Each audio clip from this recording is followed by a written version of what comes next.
ഹിജാബ് ധരിക്കുന്ന മുഖമക്കനയിട്ട് ഹിജാബ് ധരിച്ച് ഇസ്ലാമിന്റെ അച്ചടക്കമുള്ള വസ്ത്രം ധരിച്ചൊരു കുട്ടിയെ, ഒരു പെൺകുട്ടിയെ നിങ്ങൾക്ക് അച്ചടക്കത്തിൽ വളർത്തണമെന്നുണ്ടോ? 7 വയസ്സ് മുതൽ അതിന് പ്രോത്സാഹനം കൊടുക്കണം. 14 വയസ്സിന്റെ ഉള്ളിൽ നിങ്ങൾ അവരെ കൊണ്ടത് ചെയ്യിപ്പിച്ചാൽ ഇൻഷാ അല്ലാഹ് ബാക്കിയുള്ള കാലം അവരത് ചെയ്യും. ചിലരെന്ത് പറയുന്നറിയോ? എന്റെ മോളെ അവൾക്ക് കൺവിൻസ്ഡ് ആവുമ്പോൾ അവളത് ചെയ്യും.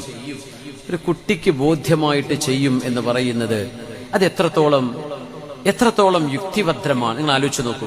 നിങ്ങളുടെ കുഞ്ഞിന്റെ കൂടെ റോഡ് മുറിച്ചടക്കാം, ഈ പൊറ്റമ്മല റോഡ് മുറിച്ചടക്കാം, അവിടെ ഓട്ടോറിക്ഷ വരുന്നുണ്ട്, കാറുകൾ പോകുന്നുണ്ട്, നിങ്ങളുടെ കൂടെയുള്ള കുഞ്ഞ് റോഡ് മുറിച്ച് ഓടുകയാണ്, ഒരു കാറ് വരുന്നത് നിങ്ങൾ കാണുന്നുണ്ട്. അപ്പൊ ഈ ഉമ്മ പറയാ, അവൻ ഓടുകയാണെങ്കിൽ ഓടിക്കോട്ടെ, ഓനായിട്ട് ബോധ്യപ്പെടുമ്പോ നിന്നോളും എന്ന് പറയാറുണ്ടോ നിങ്ങള്? ആക്സിഡന്റ് ആവൂലേ? ഒരു കുഞ്ഞിനിത് ബോധ്യപ്പെടാൻ, അവൾക്ക് ഈ ഹിജാബ് ധരിക്കണമെന്നും ഇസ്ലാമിന്റെ വേഷമാണ് വേണ്ടതെന്നും നമ്മുടെ ശരീരം എങ്ങനെ പ്രൊജക്ട് ചെയ്ത് കാണിക്കാൻ പാടില്ലെന്നും ഇതൊക്കെ അവൾക്ക് ബോധ്യപ്പെടാൻ ചിലപ്പോൾ കാലങ്ങൾ എടുത്തുനിന്ന് വരും, ചിലപ്പോൾ ബോധ്യപ്പെട്ടില്ല എന്ന് വരും.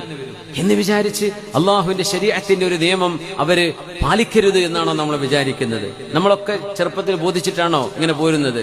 ഗുളിക കുടിക്കും, കുട്ടി ഗുളിക കുടിക്കൂല, അത് കുടിക്കേണ്ട, ഓന് ബോധമാകുമ്പോ അവന് കുടിച്ചോളൂ, ഇങ്ങനെയാണോ പറയാ? ആ കുട്ടിന്റെ അസുഖം മാറുമോ? നമ്മൾ നിർബന്ധിച്ച് കുടിപ്പിക്കൂലേ? എന്തുകൊണ്ട്? ഇത് കുടിച്ചാൽ അവന്റെ അസുഖം മാറും നമുക്കറിയാം. എന്നതുപോലെ വേഷത്തിലും വിധാനത്തിലും ഹിജാബിന്റെ